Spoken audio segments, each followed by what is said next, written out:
واللي ما قالش أذكار الصباح والمساء وماشي مع ربنا وبيحاول يكون كويس، انت لو واظبت عليها هتدوق طعم تاني خالص. انك تبدأ يومك زي ما بتبدأ يومك كده كل يوم بالفطار اللي بيقويك، تبدأ يومك بذكر الله سبحانه وتعالى. وكان النبي عليه الصلاة والسلام عنده أذكار معينة كده في الصباح والمساء، كلها عايدة على العبد مش عايدة على الله. منافعها كلها عايدة على قلب الإنسان في السكينة وسعة الأرزاق والحماية من الحسد والحماية من الشرور والرضا بقضاء الله اللي بيحصل في اليوم، بتخلي الإنسان مطمئن.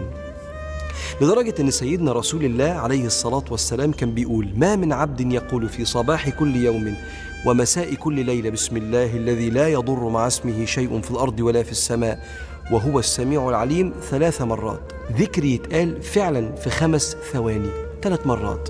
قال عليه الصلاة والسلام: فلا يضره شيء. عارف يعني إيه فلا يضره شيء؟ قد